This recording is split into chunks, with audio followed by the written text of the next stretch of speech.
In this video, I'm going to show you how to use an Aeon Labs Key Fob and Panic Button with HomeSeer. The first step will be to add them to your HomeSeer system. To do this, launch our ZTool Plus app and then click on the Add Device button to put it into inclusion mode. On the back side of the Panic Button is a hole labeled Learn. Use the included tool to push the button inside that hole, and a green light will begin to blink on the front. The Panic Button is now communicating with your HomeSeer system. Go back to the ZTool Plus app now and you'll be able to watch the inclusion process progress. When it's finished, a naming screen is going to appear and it'll give you an opportunity to name the node. We're going to go ahead and bypass that here and we'll name it later on. But looks like the Panic Button has been added properly. The process for adding the Key Fob is pretty much the same. Go to your ZTool Plus app again, click the Add Device button, and then flip the Key Fob over, find the Learn hole, use the tool again to push the button, and wait for the light to blink. The log sequence will roll through just like it did for the Panic Button.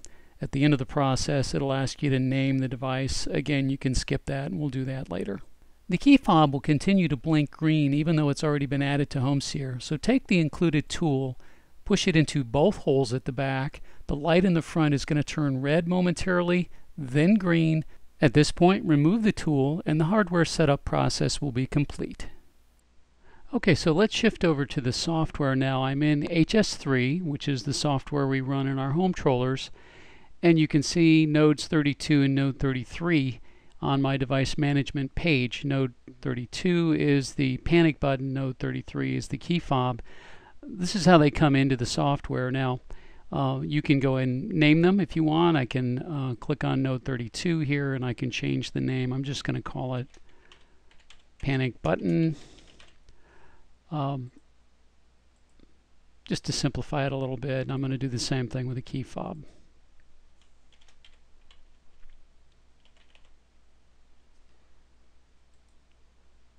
Okay. So let's shift and take a look at what each of them has the capability of doing. When I go to the Panic Button, for example, and I go to the status graphics page, I see there are really just two states for this Key Fob. Either it can be off or it can be on. Now there's no option here to toggle it. So when you push the Panic Button, you're always sending an on command. So when I go back to the device management page, it's on. I don't have a way to turn it off, but you know what? That's not really a big deal, because inside of HomeSeer, what you can do is create an event and use a trigger of if this device is set to on. Now that's important. You don't want to use if it changes to on. If you use that trigger, it's always going to depend on it being off first. But if you use if the device is set to on, then it's always going to trigger every time you push that button, regardless of the current state of it. Let's take a look at the Key Fob. This one's a little more interesting because it's got 4 buttons on it. And so it actually has a number of different possible triggers.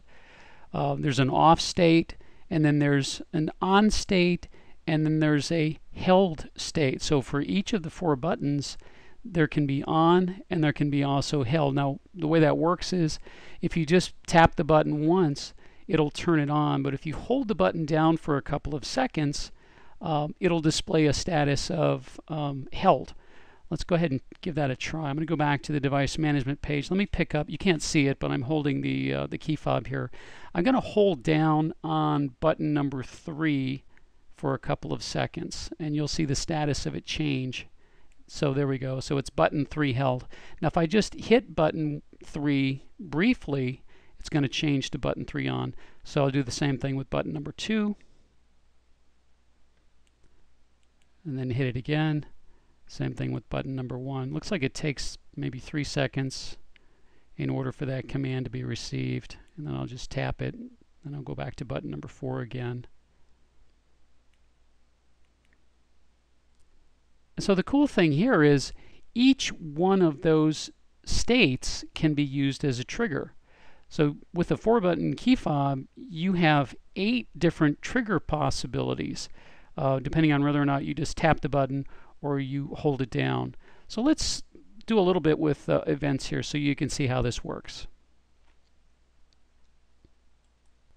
Okay, if you look down near the bottom of the screen here, I've created some events that are triggered when buttons are pressed on the key fob and also on the panic button. And so I've done a few of them so you can get a kind of a feel for how the different events are going to trigger based on different buttons being pressed. So this is the way they work. Let me open up the first one here. So for this, I'm going to have an announcement made when key fob button 1 has been pressed. And so for that, the trigger is if the device had its value set to, make sure you use set to, and then what it is, button 1 on. Now there's all of these options here, button 1 on, button 2 on, 3, 4, and so forth. Choose button 1 on, and then I'm going to have it speak something. So I'm just going to simply say key fob button 1 has been pressed. And the other events, key fob button 2, 3, and 4, are going to do exactly the same thing. And then I have another event that I've created when the key fob button 3 is held down for about 3 or 4 seconds. So it's going to speak and say that it's been held. And then finally, I have another event that will announce when the panic button has been pressed. So let's go back to, okay, so I'm back over on the device management page now, and I have the key fob in one hand, and I have the panic button in the other hand. So let me go ahead and press the button on the key fob. Key fob button 1 has been pressed. We'll try button 2. Key fob button 2 has been pressed. We'll do button 3. Key fob button 3 has been pressed. And button 4. Key fob button 4 has been pressed. If I hold down button 3, key fob button 3 has been held. okay, finally, let's try the panic button. Panic button has been pressed. Excellent. And that's all there is to it.